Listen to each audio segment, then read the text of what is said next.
Let's get you started on this edition with a Network 18 exclusive, and this is on Pakistan and its strategy to counter India on the global stage. Now, the Modi government has set its geopolitical red lines, but Pakistan is desperate to try and spin that narrative. Pakistan's Army Chief Asim Munir is set to visit China, Sri Lanka and Indonesia next week. It's a major military diplomacy push that we're seeing from Rawalpindi. The aim is to seek strategic partnerships and security cooperation. Pakistan is marketing Chinese and Turkish weaponry as well. Chinese-made Pakistani JF-17s, Thunders and Turkish drones were used by Pakistan against India. That's something that the Pakistani Army Chief will want to tom-tom about while he is on this sojourn to these three nations. Asim Munir is visiting Sri Lanka from 20th to 22nd of July, Indonesia from 24th to 26th. What we're now learning via our sources in the Pakistani military is that Field Marshal Munir will have a stopover in China as well between those two visits, and that comes as no surprise because China and Pakistan have been fair weather allies. China has been aiding militarily as well, especially during Operation Sindoor. Unfortunately, though, for Pakistan, these Chinese weapons failed during India's onslaught on terror camps, on terror installations in Pakistan. According to a top military source in Rawalpindi, the core aim of these high-level defense visit is to strengthen military ties. India's rising global position, especially in the global south, is something that seems to be concerning both Pakistan and China, which is why Pakistan's Army Chief, Field Marshal Asim Munir, seems to be now undertaking this one-week, three-nation tour beginning next week. Asim Munir, remember, recently was in the United States as well. He had a lunch meeting with President Donald Trump. He had unprecedented series of foreign trips to Saudi Arabia, to the UAE and Azerbaijan in the recent past as well. And now he seems to be shifting his focus to Southeast Asia. Siddhant, my colleague, now joins us, getting us more details. Siddhant, this is another sign of Pakistan being jittery and rattled with the kind of prominence that India is getting, with the kind of recognition India has been getting, especially after Operation Sindoor. Well, that's right. In fact, Pakistan's rising strategic partnerships and security cooperation is definitely a threat for the region. And in fact, this is exactly what Manoj Gupta is reporting, that Pakistan's field marshal is all set to visit China, Sri Lanka and Indonesia. Following the recent conflicts with India, Pakistan triggered its military diplomacy aggressively, Poonam, as you were rightly pointing out, after 2025. Pak-India war, General Asim Munir visited UAE, US, Saudi Arabia, Turkey, Iran, Azerbaijan. In fact, the aim of high-level defense tours are to seek strategic partnerships and security cooperation from friendly nations. In fact, Manoj Gupta is also telling us that Munir is now all set to visit Indonesia, Sri Lanka and China next week for broader strategic partnership. Asim Munir is visiting Sri Lanka from 20th to 22nd July, Indonesia from 24th to 26th July. The source in Pakistan claims that General Munir will have a stopover in China between the two visits, likely or in the next month, which will be kept secret due to highly sensitive issues. In fact, sources are telling this to Manoj Gupta, sources in Rawalpindi are telling this to Manoj Gupta, that the core aim of these high-level defense visits are to strengthen military ties and seek strategic partnerships and security cooperation from friendly nations.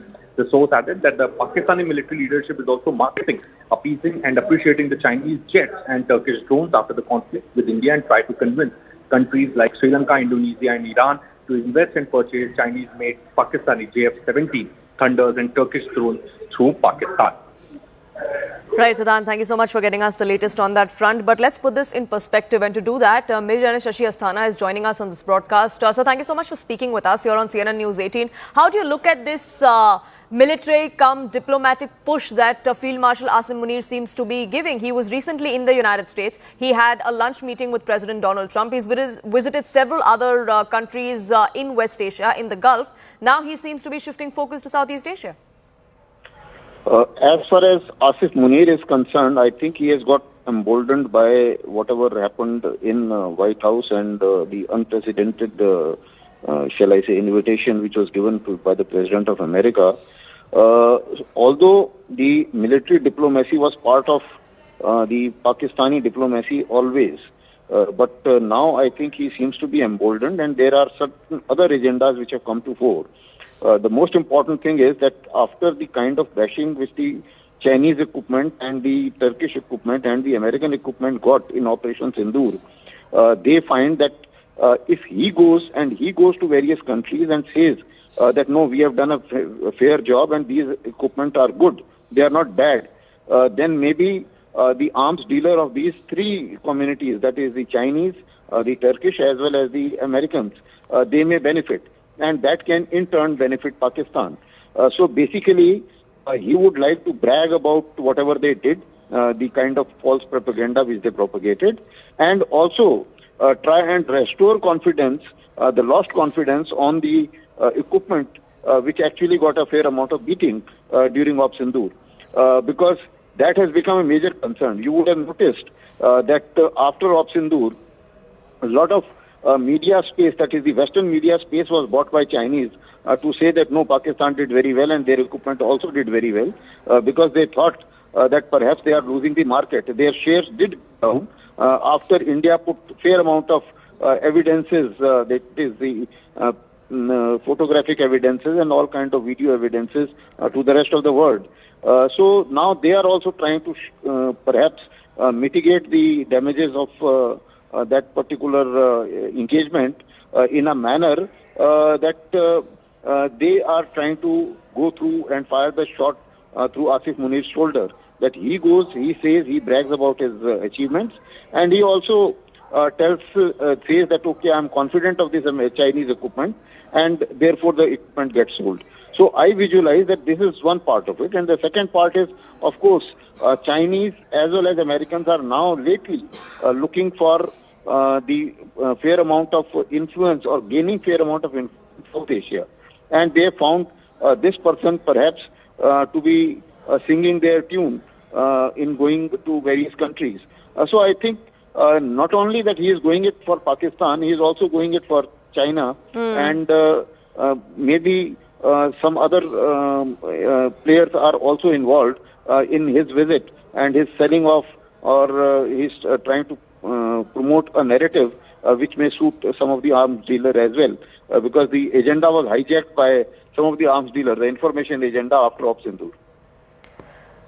But Major Asthana, should India be worried as far as this push is concerned? I mean, all sorts of propaganda material that China and Pakistan were floating in the aftermath of Operation Sindoor, all of that was rejected, rebutted in real time by India. But these kind of visits that Field Marshal Asim Munir seems to be undertaking, should India be worried, or should India find a strategy to counter that as well? See, we have to also showcase our equipment in a manner which I think we are doing. There is a fair amount of effort which has been put into that. We have also sent our ministers. We are a democratic country. The person who does the job best. So if MEA is approaching, and MEA is, I think, quite active in reaching out to all these countries which Asim Munir is visiting. Even Jaishankar is in China, was in China. So the question is not that we are not doing it. We cannot stop any country from visiting any other country. That is, I think, beyond us.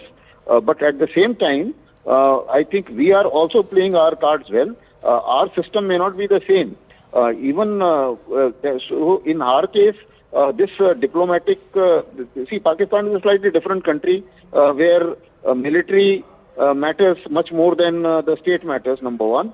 And number two, with the recent recognition of President Trump of Asim Munir, what is happening is that perhaps the entire world, they think that entire world will also think that he is the person who actually holds the power, even if he is not the president or prime minister.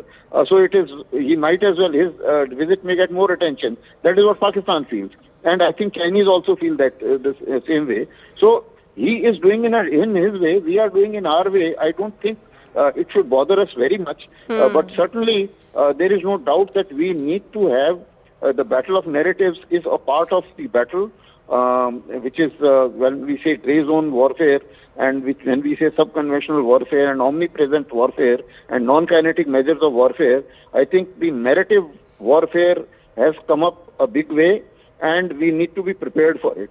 I think this is one area where we need to work. We need to have the organizations, we need to have a doctrine for the narrative warfare, and this is what I have been writing in many writings of ours. That during Op Sindoor, one of the major lessons learnt is taking narrative war very seriously, along with the kinetic and non-kinetic war.